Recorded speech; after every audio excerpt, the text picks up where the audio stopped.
Want to know what the movers and shakers of New Hampshire's performing arts are thinking? Welcome to New Hampshire Unscripted with your host, Ray Dudley. Nice to meet you officially. Yeah, I know. We've been adjacent, so I've seen your shows. You're very talented. Oh, thank you. Thank you. And worked with some of my favorite people. So yeah, this is fun. This was nice to be in the same building at the same time. I agree. Yeah, it was really nice to see a lot of people.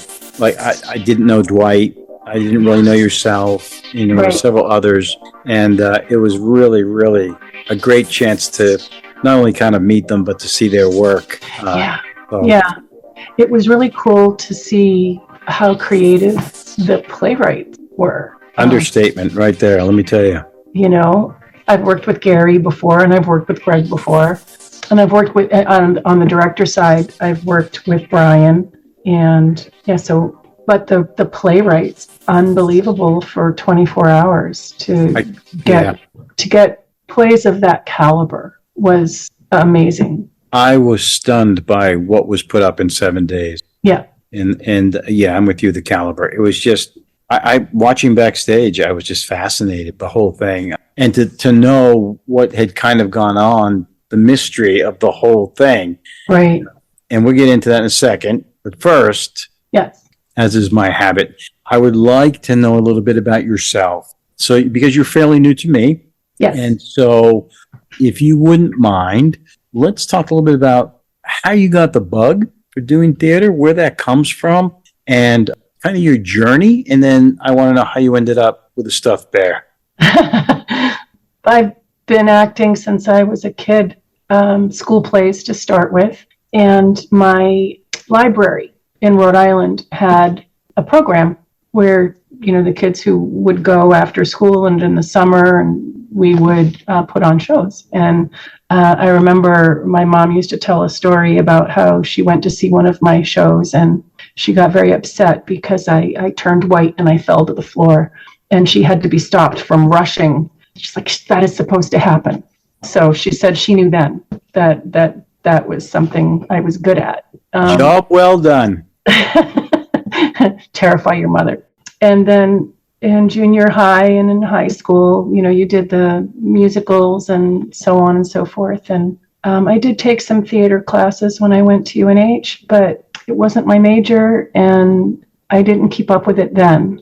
And then after I was done with school, I moved back to Rhode Island for a while and then came back to New Hampshire, and I got involved with the Bow Lake Players. So I started doing community theater on the Seacoast and in Rochester. And then I got married, and I had started a family. And I think the last time that I acted at that point was I did a dinner murder mystery theater. I was pregnant with my first.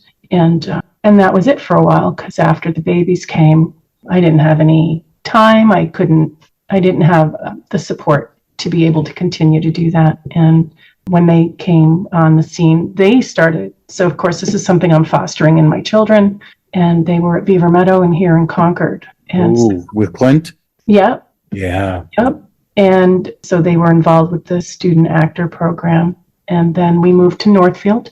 And they continued doing theater up at Winnisquam. And then I was sitting at home, and I thought, I miss it for my own self. And I just looked on the computer, and I saw they were having auditions for community players at Concord for Harvey. And what the heck? I'm gonna audition. And I did. And Gary Locke cast me as Vita Louise. And it was a wonderful experience. And since then, I haven't been acting as much as I want to.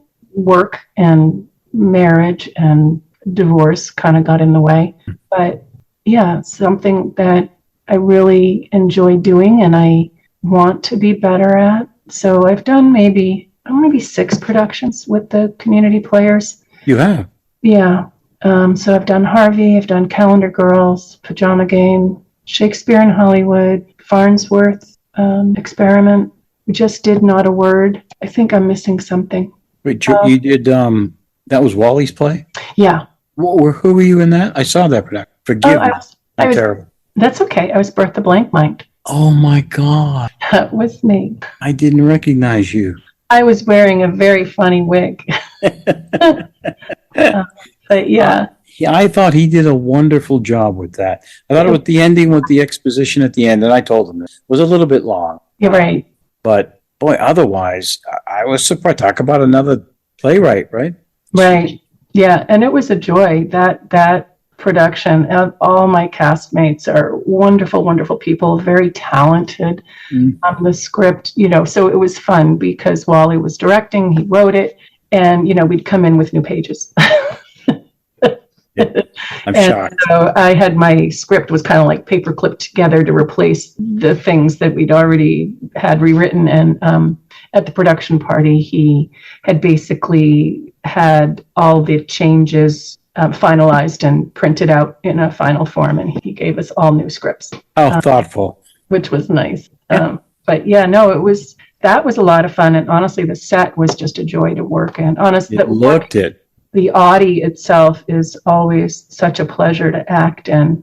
Very different from the Hatbox. But the set was some place you could live on. Yeah. I was captivated by it. Yeah. Really. Yeah. Of course, it's vast in there anyway, Yeah. You can do so much. If you get the set in the right hands, and they do. So I was not an actor in Sweeney Todd. My son played Toby, and so I was doing set changing. And because it was such a huge set, we were all in costume because we had to be on stage during the actual production. And so that was very. That was the version with Matt McGonigal. Yeah, yeah. Also phenomenal act. Good friend of mine. That was an astounding production. Really was. Yeah. Oh, and I came away from that. I don't mean to cut you off. I came away from that realizing that good sound can be done in there. I don't know what happens periodically, but the sound in there can go. The gamut is just terrible. Yeah. Well, apparently they've updated or upgraded some stuff. So I thought the sound for Not a Word worked pretty well, but it's not a musical, right? So. But yeah, no, that was a phenomenal. So yeah, because I had worked with Gary at the Players, he asked me to join a couple of his productions at the Hatbox. So I think I did Richard II with Gary, and we just did The Government Inspector, where I had two roles. I was a pregnant slattern innkeeper's wife, so I had this huge stomach. And then I was also a humpback villager. So, the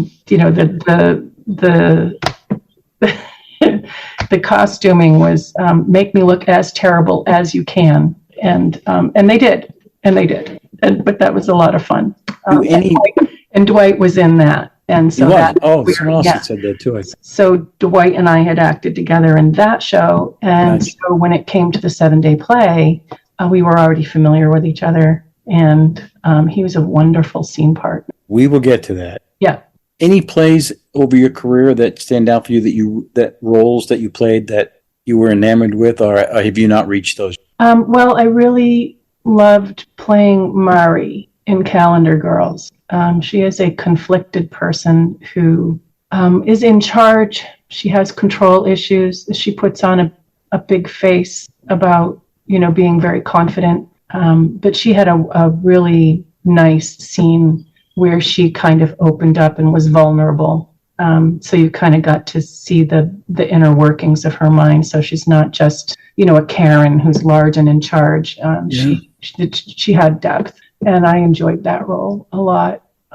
Vita Louise for me was fun because I had played Myrtle May in high school in Harvey. So that was, as I age, my roles age. Funny how that happens, huh? I know. But no, there's, my daughter had asked me, was there a role that I was just dying to play? And I said, no. The role that I had really wanted to play, I think I am too old for now. It was in Pajama Game Gladys. But I think I'm over that at this point. And I can sing, but I don't have Broadway pipes. And so I'm not going to get the big roles, but I always had a lot of fun in chorus and in ensemble. So, when you're asked, is there any role you won't play? I don't think I've ever said no. Yeah, good for you. Because I just enjoy being on stage. I enjoy being part of a company. For me, this is fun.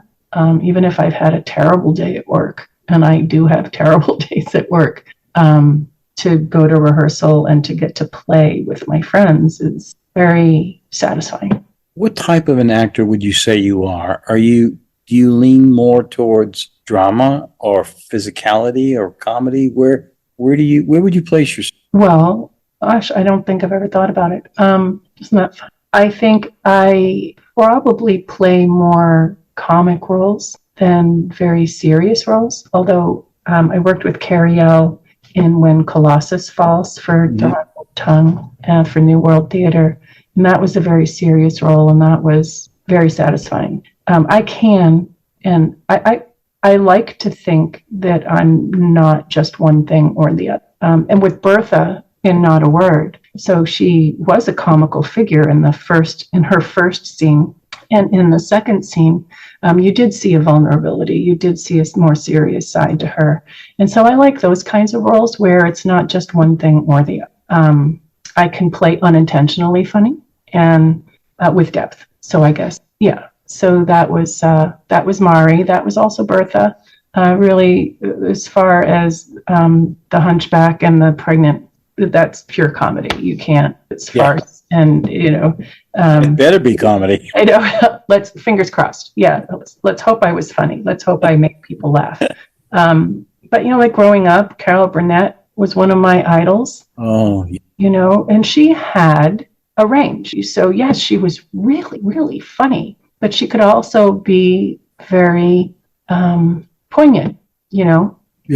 And she could make people think with her comedy. And so great name to bring up. Yeah. So go ahead. No. So when I think about people that I've been inspired by, she comes to mind, and Glenn Close, obviously. Meryl Streep. The emotions that they can portray with a slight facial expression kills me. And that's film. It's not theater, right. Which, so on theater, you have to be bigger, brighter, broader, so you can hit the back of the audience. And I've only ever done one film project. And my daughter was in Ireland for a semester at school, and she was in a film class. And one of her classmates asked her to be in a show, and they needed a mother. And she said, my mom can do it. And so I was on my laptop, and I had the script, and I read the script and sent it, through Dropbox to Ireland, and then they edited it together and that was fun. But that's the only film I've done. I'd like to do. Yeah, I like film too. Yeah. Well, I like film because you don't have to memorize stuff for long. Right. There's none of that 4 week, 6 week, 8 week having to keep it in the brain. It's a 30-second dump and you're done. So, yeah, I am amazed by people who can still quote their shows 20 years later. There's only a few lines, if anything, that I can do that for. I pretty much discard the minute I don't need to know it anymore. Valerie, I have a friend who I did shows with him in college in the 70s. He not only can quote he can quote my lines. Wow. To this day. Wow. I'm stunned by it. Right? He'll be like, oh, do you remember when we did this scene? And I said this, and I'm like, no, I don't know what I had for breakfast. Where are we? I have no idea. But he can do it. Yeah. With clarity. Oh, yeah. I don't have that capability. My kids can do that. They can watch a movie, and then days later, they're still verbatim saying the lines. And I said, how do you do that? Because I can't do that. Please give me a piece. I know. I need to be able to do that. I'm actually shocked that I knew my lines for the 7-day play. Because it was 6 days actually 5 days to learn the script and the blocking and memorize. And then 6th day was the tech rehearsal and the performance. So that was something. I think I aged a little bit more than I had already. I was so worried, and but you know what? There's something about an audience, and I don't know. Again, film. I guess there's people there watching you film, but I get a lot of energy from the audience when I'm acting, and it's a totally different world. Yeah, totally different. I mean, there's nobody. Everybody on set has to be quiet. They can't, because they're off set, they're off screen. They can't be making noise, so that they can't be laughing at you or crying, and so you get no feedback. It is what it is. So what do you do with that? I mean, how do you go forward with that? You gauge it by the response of the director or who's ever behind the monitor. They either like it or they don't. Okay. And if they don't, you do a retake. But if they do, you just move on. Next page. There's nothing there. There is no feedback at all. And how long do you usually get to learn your lines? Well, they like you to learn your lines pretty much before you get there, because there's big bucks involved in all the people that you don't see standing around waiting for you to deliver your lines. Okay. So there's a lot of money involved. So when you get there, I mean, the bigger stars can kind of get away with it. They can go off to the side a little bit and re-go over this stuff, but you still need to be not on book. You need to be off book, but you don't. The other thing about it is, though, you do it in smaller chunks. So it's not like, you're doing a whole act and you can't leave the stage for 40 pages. And so they'll just do like a page and a half at a time. And then they reverse and they got to do the shots from different angles. So you get to repeat a lot of the stuff. But yeah, that's why a lot of movie stars have a hard time transitioning to theater. I heard stories about like Al Pacino and some of these guys who actually have to have monitors built into different places on the set, and they have earpieces, and so they can read their lines. They're being fed their lines because they can't do 30, 40, 50 pages at a time. Wow. Yeah, it's a totally different world. Totally different. So what is your favorite way to learn your lines? So I find that as I'm highlighting my lines, there's something about that scanning of going right through it. So it's like a speed read, and I get the bulk of it at that point. And then the rest of it is I have come up with my own habit of 5 pages a day. I figure I can easily handle 5 pages, and that includes everybody's dialogue, not just mine. And and you do 5 pages a day, 15 days, you've got 75 to most of the scripts done. And each day I do, day 1, I do the first 5 pages. Day 2, I review the first 5 and I learn the next 5. Day 3, I review all the 10 previous and I relearn 5 more. So by the time 2 weeks, you've got most of it done and it's really in your head already. The only thing I need to do at that point is really kind of attach it to some blocking props or, where everybody else is on set, something like that. But so I don't find it to be easy, but the bulk of it, the gist of a lot of it comes from me from highlighting as I go through it. And then I see it on the page after that. It's like a teleprompter. I can see it visually as I go through it on stage, and I can tell. But if I ever lose that ability, I don't know. I'm lost. I can't see the page anymore, and I'm not sure where things. So hope I never lose that ability, but. Yeah, I tend to write things down. So similar with the highlighting, and then as I'm writing, I'm saying the word. So that's how I can get the majority of it. And then for some of, like for Mari with Calendar Girls, she had quite a big monologue, and it was all in a Yorkshire accent. So I recorded it, and then I would. At the time, I was doing more driving than I'm doing now, but I would put it on in the car and go through my mind and say, recite along with the lines. That was helpful. Recording for me is like a last ditch effort because, again, I'm very visual, so I need to see it. And if I'm just hearing it, I have a much more difficult time retaining it because I can't see it. I have nothing to staple it. Well, I like the recording at times if there's something cue dependent. So I'll hear the cue, and that's important for me too. But you're right. You need to have a sense of the whole scene. And when you rehearse, you get like the muscle memory by walking through the set. You know that you're supposed to say this particular thing when you're in this particular area. So it's actually pretty organic. Yeah. Hard to explain, I guess, to somebody who doesn't do it. No, I think organic is a good word for it because then it becomes real. Right. I like to be off book as early as I can. Yep. Preferably very close to off book day one. Right. And then everything else is just strengthening what I already know. It all reinforces, every step I take, every handshake, every look, every prop just begins to reinforce what I've already learned and just cements it back. And then you can control the set.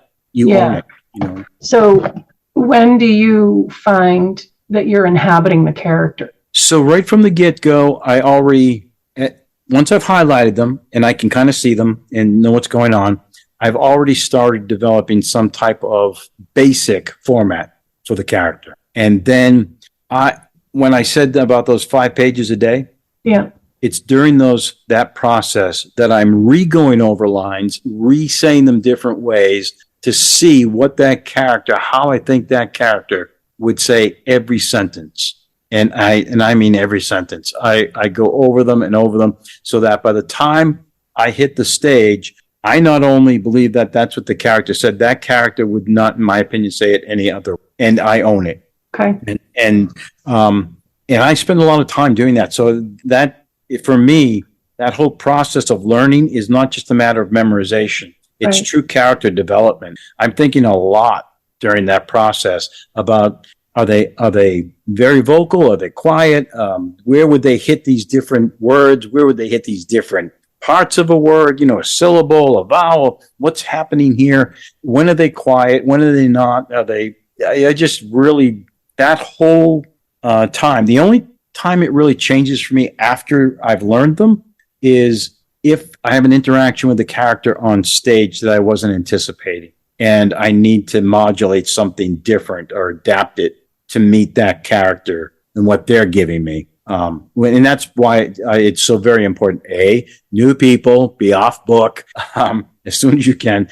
But it becomes the feedback, the go between the two actors or the multiple actors, it becomes extremely important. And it makes me crazy when people are still on book like a week before show.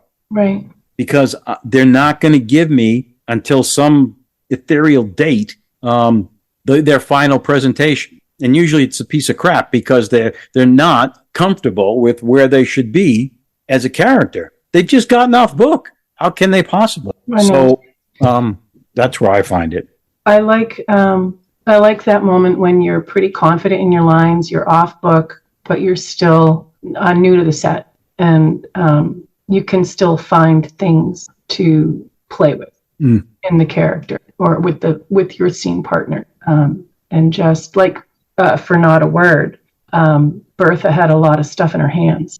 She had the slap board, she had a notebook, so to be able to manipulate props, you can't also manipulate a script. But that was fun because I felt every performance was different.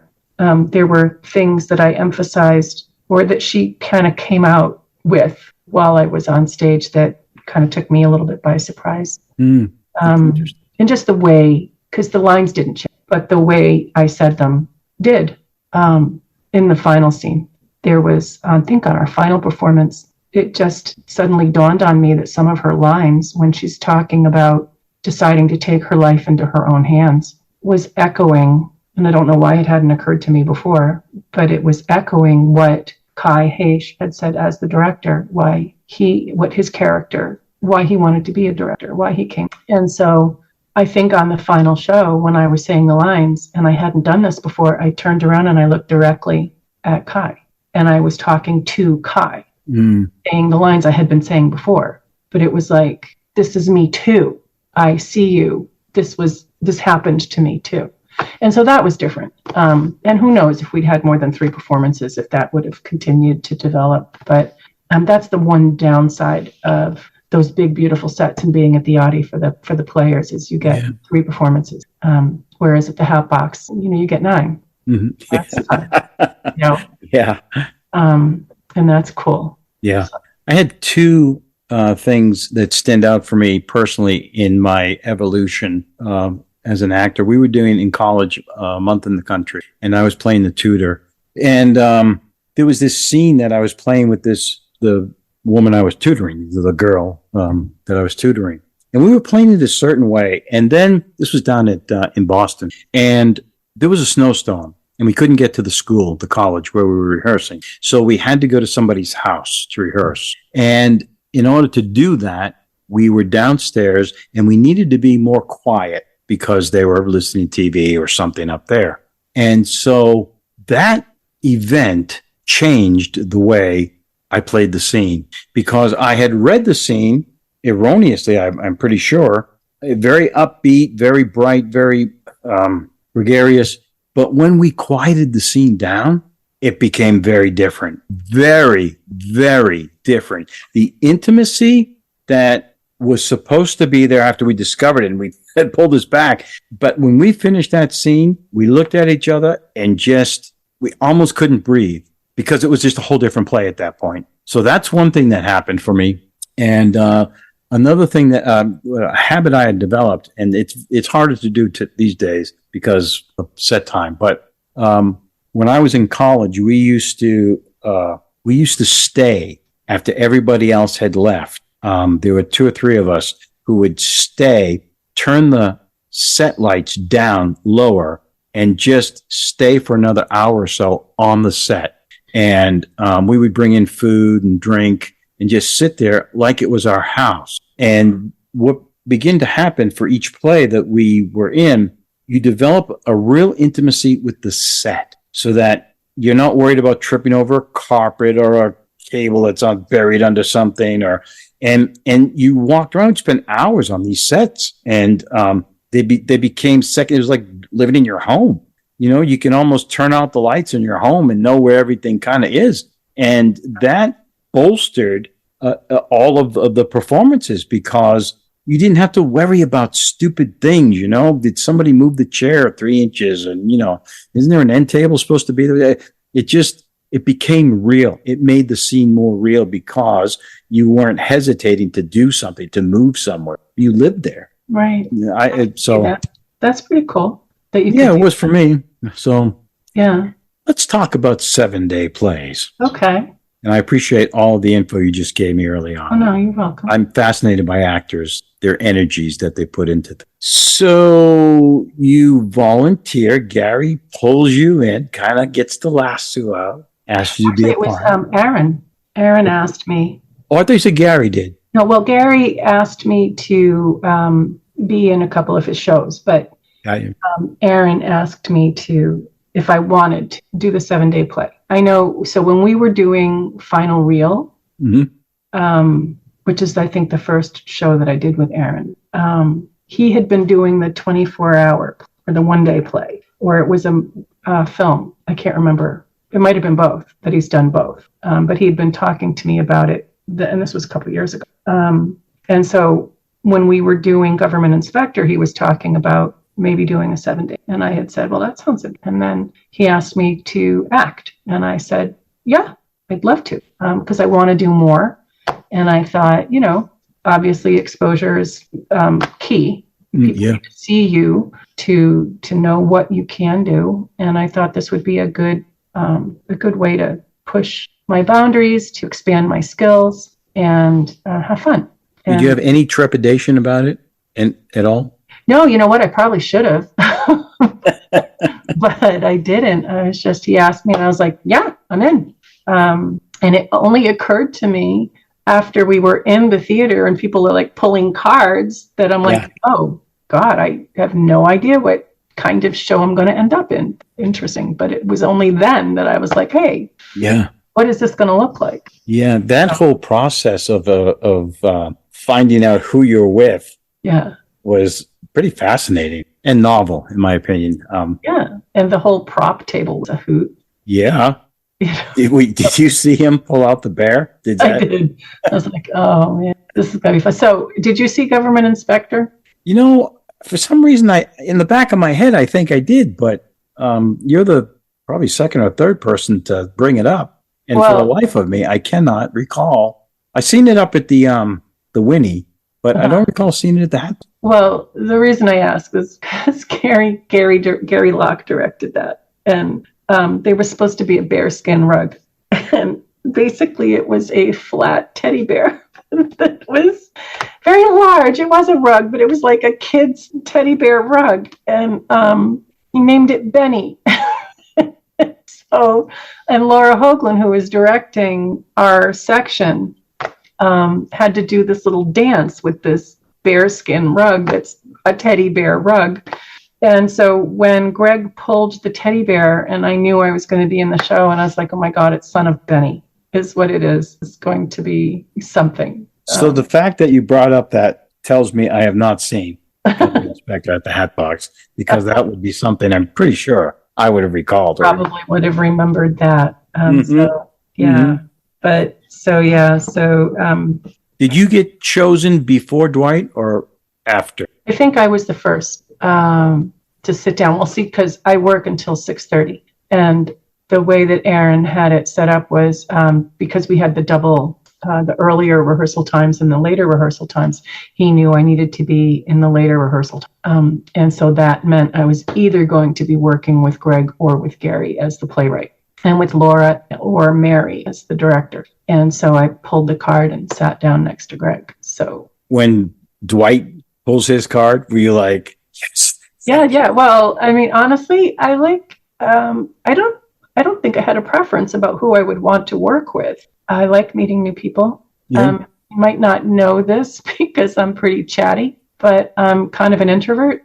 I'm an extroverted introvert. I have learned to enjoy meeting people instead of being terrified by it. And that's actually one of the reasons I love acting. So just, I don't like being looked at. But if I'm on stage, it's not me you're looking at, it's someone else. I don't like pictures of, I guess I don't mind being photographed. I just don't like looking at them later, because I never look the way that I think I look. Yeah. So I just don't enjoy that part of it. But so as far as meeting new people, that's okay. I like finding out about people. I like talking to people. One-on-one is great. Like, this is wonderful. It's nice to know you. Thank you. Same here. And through the years, I've gotten better at making myself available to other people. But I love being on my own. I love living in my head. I read books a bunch when I was a kid. I used to act them out. So you lucked out royally getting Dwight, in my opinion. He's a wonderful scene partner. He really is. I look at the things he pulled off. Yeah. I'm not so sure anybody else there would have gone to the places he went to. Yeah. His scenes with the bear and his character, what do you have? 5 different characters? He had, I think he had 4 or 5. So when I saw Greg, I was like, great, Greg. Thanks. Why do you hate me? You gave me all the lines, and Dwight got to record 75% of his. You didn't have to memorize that. But he did have all the quick costume changes, and he did have to have 2 fisticuffs with a bear. He did. The physicality in that was just amazing. He was great. He was really great. And he like the first day of rehearsal, he's rolling around on the floor with the bear. It was great. It was wonderful. We actually had to make sure that we had the chairs moved close enough together, because I'm supposed to throw the bear. Like, the bear is supposed to attack him. But spoiler alert, it was me throwing the bear. I seen you guys have to make that adjustment in your tech. Yeah. So we had to make sure the chairs were in the right spot, and because I didn't want to make it so obvious that it was me throwing the bear. It had to be kind of like a controlled release. No, we bought into it. We were sure. I know. You guys probably were not aware that he's not really alive. I'm like, what? What? I know. So that was fun. And the way that Greg wrote it was, because it was funny, because the playwrights had to interview us, and so some of the questions that Greg was asking were, can you do accents? How physical can you be? Those kinds of. And I don't remember if it was Dwight or Greg who first said film noir.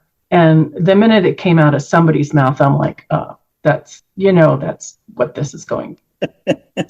It just, and the script was wonderful. I mean, I got the script Sunday. I was in the car. My boys had taken me to see a movie for Mother's Day. And I'm in the car and the notification came up. So I start reading the script and I'm snorting because it was such a funny script. And the boys were like, "What's so funny?" I'm like, "I can't tell you. You'll have to just wait and see." But I was laughing from the minute I got it. Oh, lights up, bear sitting in the high chair. I feel very lucky because I think that's the show that I was meant to do.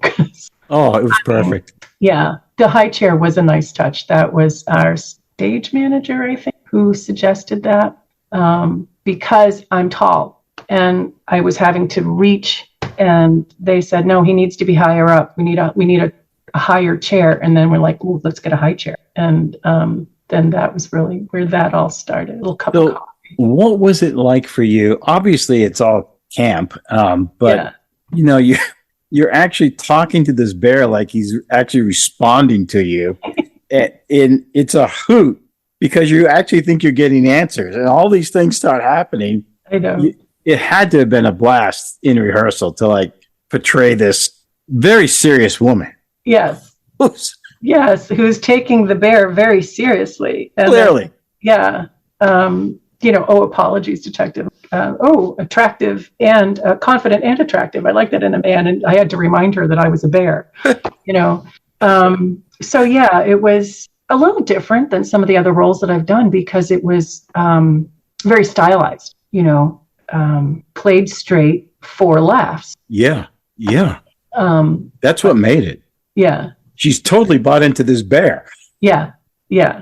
I mean, so when Colossus Falls, I played a mother who had lost a child. And she kind of lost her mind. And so she would carry around this doll as if it were her baby who had died. And it's never really explained in the script, but it was, I believe it was sudden infant death syndrome, where just died in her sleep. And the mother never got over the fact that her baby was gone. So she just carried this doll around as if it were her child. And so I do, Carrie L was in that show. And at the end, she's like, "Well, you're always talking to something."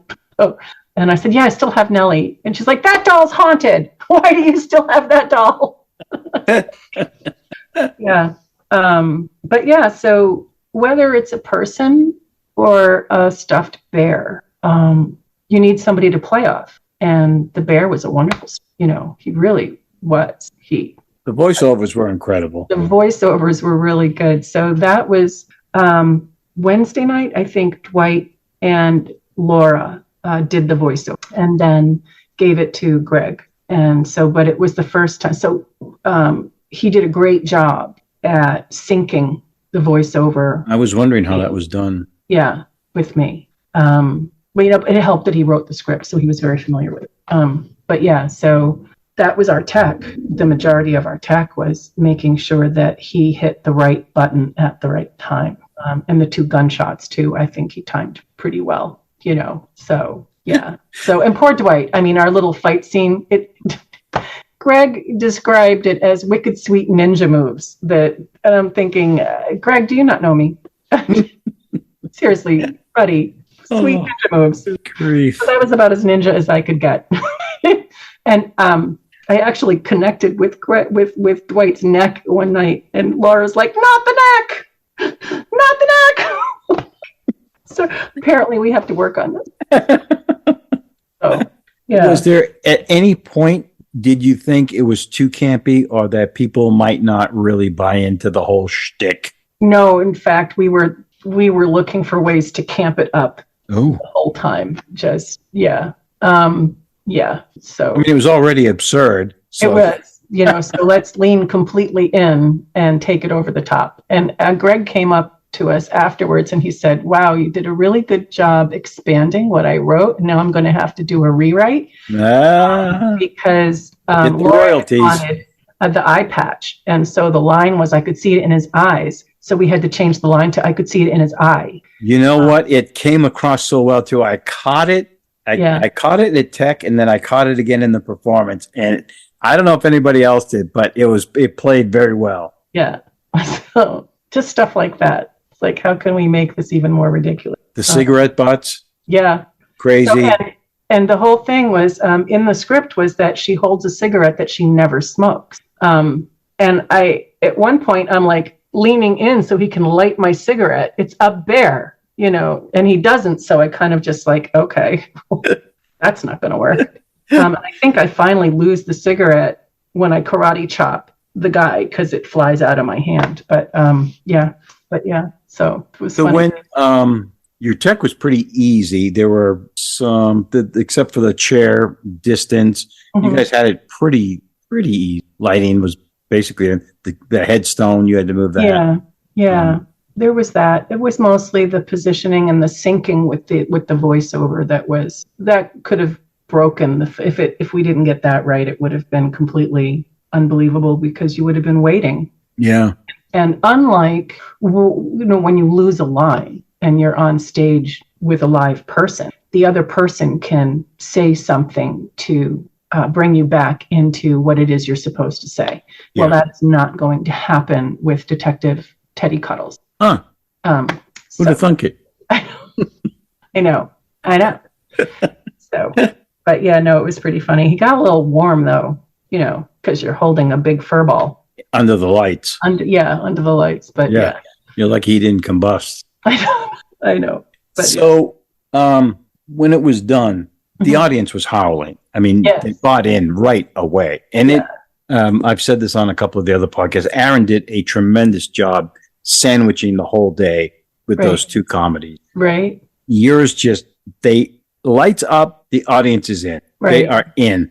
And so when the show was over, how did you feel that it went? And now you've had a little bit of time to think. Are there other things you're like, oh, if I could do it again, I think I would have maybe inserted this or done something. How'd you feel about all that? Well, at the end of the show, I thought, yeah, we did it. That was awesome. What fun. And so the energy from the audience was great from the very first line. She said she had a job for me. And then my line is, I have a job for you. And the audience went wild.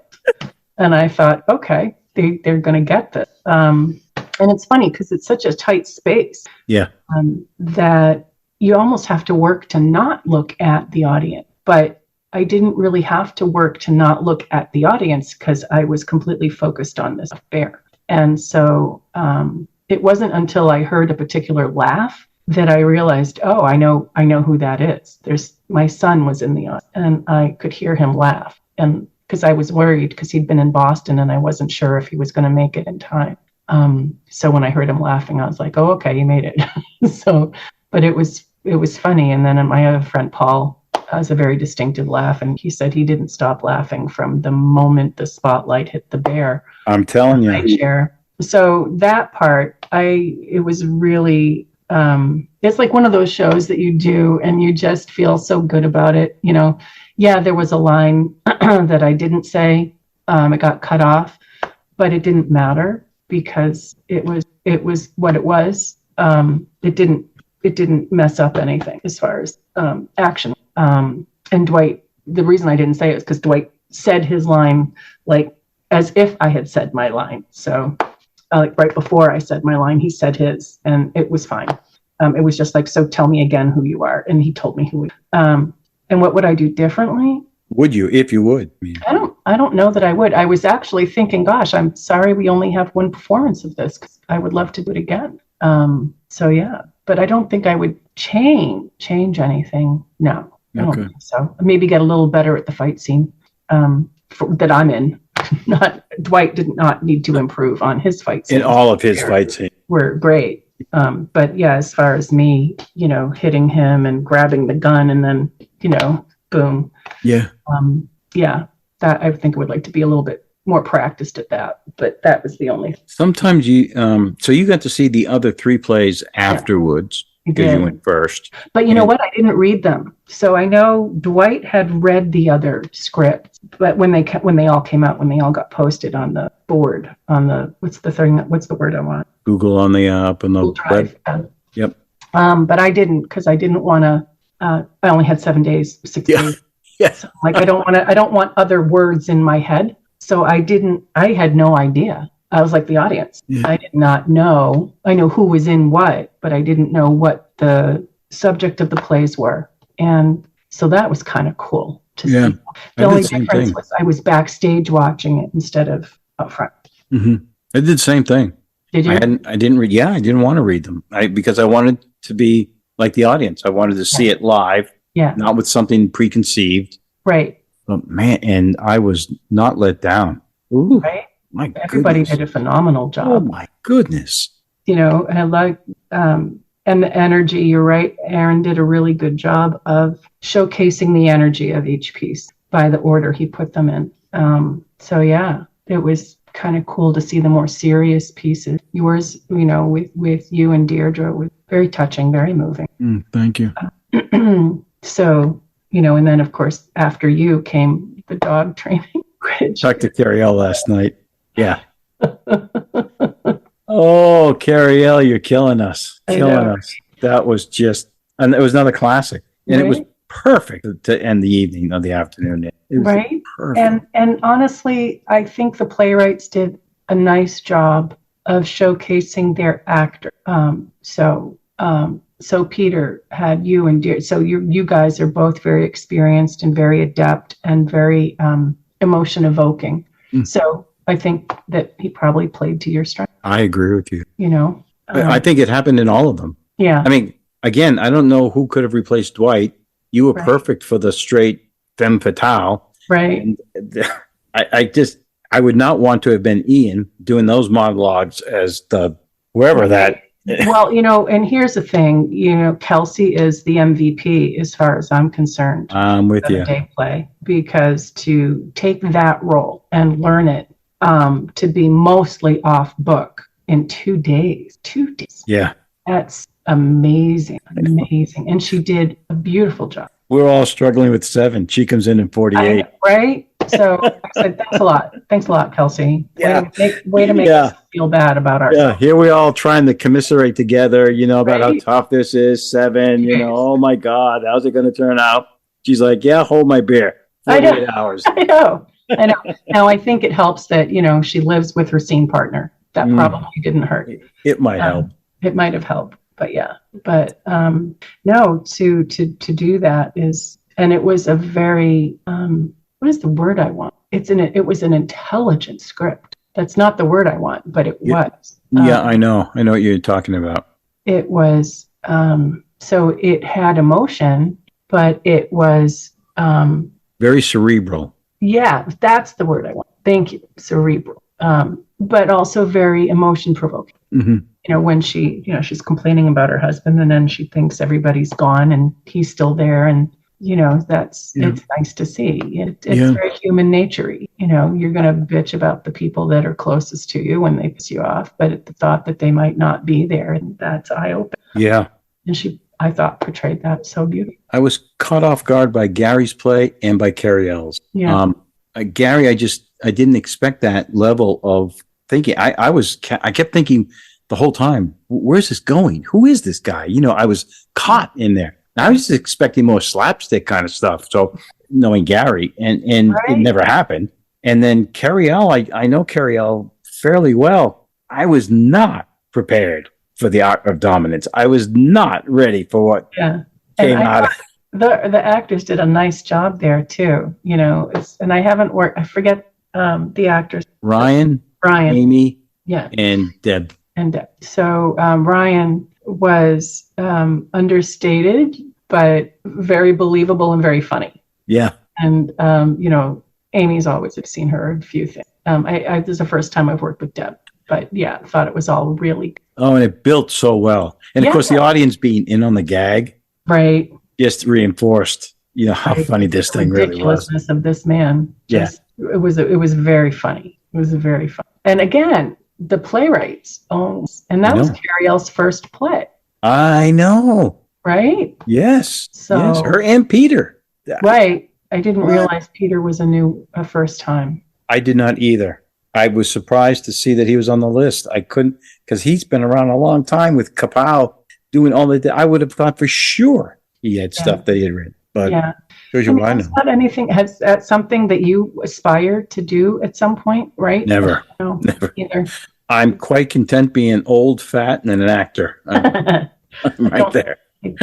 I don't think that's an accurate description. Oh, thanks. But, well, that's what I have on my mirror. So okay, well, so it's funny. I've done a couple of improv classes, and so much fun. And so if it's improv and it's just, trying to spark a reaction, that's one thing. But to come up with something to say on my own, I don't know. Just give me a script. I'm happy with it. I have watched Aaron and his group, and they amaze me. They are. The ability to think, the synapses that have to be firing to keep that alive. Right. And it's so much fun because they were doing workshops. So you just go and you work with them. And I did a couple. But it was so much fun. And you learn a lot, and you learn to trust your instincts. And that's basically what it is. That's huge. Trust your instincts. Yeah, that's huge. Right. So that was a lot. I'd like to do more of that. I was just about to ask you where you're headed from here. What's on your docket? I'm actually, I don't have anything planned right now. The Players has, they've announced their new season, so they get started in the fall. And so they're doing Sound of Music, doing Witness for the Prosecution, and they're doing Pride and Prejudice. So I know I want to watch Pride and Prejudice. I think I'd make a fabulous Mrs. Bennet. Those are some great plays. Right? Yeah. It's a good lineup. I don't know if I'll audition for Sound of Music again. Not a good set of pipes, and I think I'd end up being a singing nun. Which there are worse things. I would probably have a blast. So we'll see what happens. Laura was telling me about a couple of other shows that are going to be cast. So I don't know. I'm open. I don't have anything planned at the moment. I had done, and I would like to get into. So before the pandemic hit, I had been taking some voice acting and training. And so that's something that I would like to get back to. When the pandemic hit and everybody else was out of a job, I went into 7 days of work a week. I work for unemployment. So sorry. I thought maybe my daughter thinks it's hysterical that I work for unemployment. It's very ironic in her mind. But when everyone else is at home, it means I'm busier than ever. And so I didn't get a chance to do what I wanted to do, which was finish setting up my home, start on, sending out. I felt terrible. Donald Tongue had asked me to do a monologue, record a monologue for him. And I said I would. And, I regret that because something I really, really wanted. He's working on a film now, too. Yeah, I got an email about that. So that's something I want to get back into. So we'll see. I am now not working 7 days a week. I actually changed my schedule so that I'm only working 4. And it's like a vacation. Jeez. I know. And I've gotten rid of I had COVID in February. So I don't know. Did you see 39? No. Okay. So 39 Steps, the Players put it on, and 2 of my children were in the 5-person cast. And the crew member came down with COVID, and then the stage manager got it, and I think 3 members of the cast got it, and they had to, and it was a week before opening night, and they ended up having to, and luckily they were able to push the show back a week. The audio was available. They are lucky. So it was great, but my kids got it, and they brought it home to me. And thank you, kids. Thank you. I gave you life. You gave me COVID. So I had managed to avoid it until then. And luckily I got the strain that we got was fairly mild, but it still kicked my ass. So I'm still very tight, but better. So you're going to start rolling up your sleeves then? Yeah. I want to dig in. I want to do more. I want to do it all. I would be happy. I don't know if I could do a show because I'm older than I was. And I look at people who are in 2 different shows concurrently. I'm like, how do you do that? I can't. How do you say the right want to do it? Show? I don't think I can do that. But I don't mind, going from one production to another. So I did Government Inspector, and I think I had a week off. And then we did Not a Word, jumped into Not a Word. And in the meantime, Aaron had asked me to do the 7-day play. And it just happened that Not a Word went on the first weekend in May, which meant that I was free for the second, which was great because that way I can do the 7-day play. So that was fun. The rehearsal every night was a little much. Yeah. By the end of 7 days. Yeah. And plus we had the second time slot, which meant I wasn't getting home until 10 o'clock. Right. Did you guys have a dark night? Well, not really, because they did the voiceover. The voiceover recording on the Wednesday. So that was just Dwight and Laura. But I stayed home. I did the costume search and the props. I had to make some props and I had to learn my lines. So, because I work 10-hour days, 4 10-hour days. So can't really do it during the day. And I didn't have enough Fridays because I have Fridays off, but that's tech rehearsal. That's the night before. Yeah. So Wednesday night was very valuable for me. I think I solidified the script. So like Thursday, when we went back into the rehearsal space, I think I could still have to call for line in fact, I called for line at the tech because I was like, well, what is it I'm supposed to be saying? So I was really happy that I got the lines, that I inhabited the character when it came to the. So you did an excellent job. It was a great play. Thanks. It was so much fun. Oh, it looked it. So much fun. And what a rewarding experience to be able to say you did it. Yeah. I did that. I think you can always surprise yourself. It's like you don't want to say, I can't do it, or I hope I do a good job. You always say that. I hope I do a good job. I hope I do this role justice. But to be able to say, yeah, I did that in 7 days, Yeah. I'm proud of myself. You're in rare company at that point. So I think, well, if I can do that, I can do more. Yeah. So it's a big confidence. I mean, did you find that too? That it was a big confidence for me? Yeah, I had a little different curve in mine.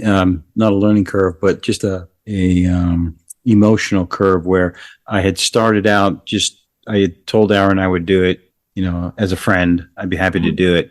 But by the time Saturday came and everything was done, I was so proud, so honored, I felt blessed to have been able to be a part of it. Right. I just thought I'd go along for the ride and help out, and do my part, and that would be it. But I loved it. I loved watching everybody because they're working at their craft. These are people who, and I had said this to somebody else, that they didn't just willy-nilly do it thinking, the audience will understand if I screw up or whatever, or, No, you commit. Yeah, they did. And that level showed. Right. And, I was just I was beaming, and not just for what we had pulled off, but as a group that they did it. Yeah. It was phenomenal. I'm proud of everybody who was involved in that. Yeah. There were no slackers. I'm very grateful that Aaron thought enough of me that he asked me to be a part of this. So I'm with you on that. Very grateful. I feel the same way. Way. I'm so glad I accepted the invitation. Yeah, me too. All right, I've kept you long enough. No, this is fun. Yeah, thanks. And there you go. Another great one in the tank. That one's going off to the memorial. Have a great day.